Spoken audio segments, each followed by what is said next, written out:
เจริญพรสาธุชนญาติโยมทุกท่านวันนี้อาตมาภาพมาเยี่ยมชมความคืบหน้าของการก่อสร้างพระธาตุดอยกุดใต้และการก่อสร้างวิหารอันเป็นที่ประดิษฐานพระประธานอันศักดิ์สิทธิ์ของวัดดอยกุดใต้ตำบลท่าผาอำเภอแม่แจ่มจังหวัดเชียงใหม่ซึ่งพระธาตุองค์นี้เป็นพระธาตุศักดิ์สิทธิ์สี่มุมเมือง1 ใน 4 องค์ของอำเภอแม่แจ่มชื่อว่าพระธาตุดอยกุดใต้หรือกู่ใต้กู่ก็คือธาตุหรือเจดีย์นั่นเองโดยมีท่านธานบดีผู้เป็นเจ้าภาพเริ่มต้นก็คือโยมพี่ตุ่มสุภานันท์และโยมพ่อนฤทธนาอภิวงศ์สร้างโดยรักษาเจดีย์องค์เดิมไว้ด้านในเป็นการรักษาพุทธศิลปกรรมดั้งเดิมเอาไว้ให้อนุชนคนรุ่นหลังได้กราบไหว้บูชาส่วนเจดีย์ที่สร้างครอบไว้นี้ให้สมกับที่คำขวัญของหมู่บ้านไร่ซึ่งเป็นหมู่บ้านที่อยู่ใกล้เป็นหมู่บ้านที่อุปถัมภ์วัดพระธาตุดอยกุดใต้แห่งนี้มีคำขวัญประจำหมู่บ้านว่าดอยม่อนหมากลือนามประเพณีวัฒนธรรมล้ำค่าผ้าตินจกสวยงามตาเด่นสง่าพระธาตุดอยกุดใต้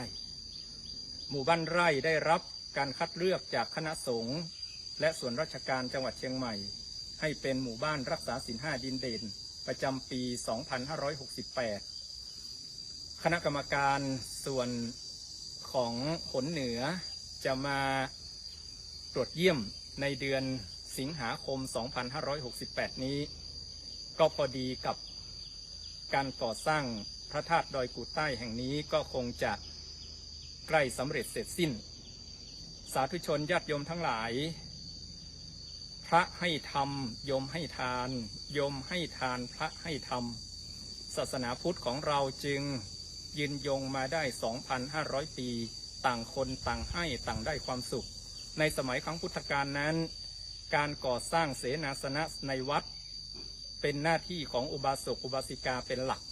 ส่วนพระสงฆ์องค์สามเณรก็มีหน้าที่ในการเผยแผ่พระธรรมคำสั่งสอนวัดแห่งแรกก็คือวัดเวรุวันได้สร้างขึ้นโดยพระเจ้าพิมพิสารราชาแห่งแคว้นมคธอนาถปิณฑิกเศรษฐีใจบุญในทุนใจดีก็สร้างวัดเชตวันถวายพระพุทธเจ้านางวิสาขามหาอุบาสิกาก็สร้างวัดบุพารามเพราะฉะนั้นขอเจริญพรเชิญชวนธานบดีเศรษฐีใจบุญในทุนใจดีที่พอมีกำลังทรัพย์ร่วมสร้างเสนาสนะวัดพระธาตุดอยกุดใต้โดยเฉพาะการก่อสร้างวิหารซึ่งต้องใช้ทุนทรัพย์ในการก่อสร้างอีกประมาณ 2-3 ล้านต้องใช้เวลาอีกสักระยะหนึ่งหากญาติโยมสาธุชนท่านใดพอมีกำลังทรัพย์มีเจตนาจะสร้างบุญสร้างบารมีเพราะทานเป็นบันไดขั้นแรกของการบำเพ็ญบารมีและทานเป็นประตูบานสุดท้ายที่จะปิดบารมีให้สมบูรณ์ก่อนที่จะเข้าสู่นิพพานก็ขอเจริญพรเชิญชวนแจ้งความจำนงได้ที่อาตมาภาพหรือแจ้งความจำนงที่วัดหากอยู่ที่อำเภอแม่แจ่มก็แจ้งผู้นำท้องถิ่นท้องที่ได้ทุกหมู่บ้านทุกตำบลขออำนวยอวยพรให้สาธุชนญาติโยมทั้งหลายจงมีแต่ความสุขความเจริญด้วยอายุวันนะสุขภระปฏิภาณธนสารธรรมสารสมบัติสุขภิพัฒนมงคลด้วยกันทุกคนทุกท่านเทอญ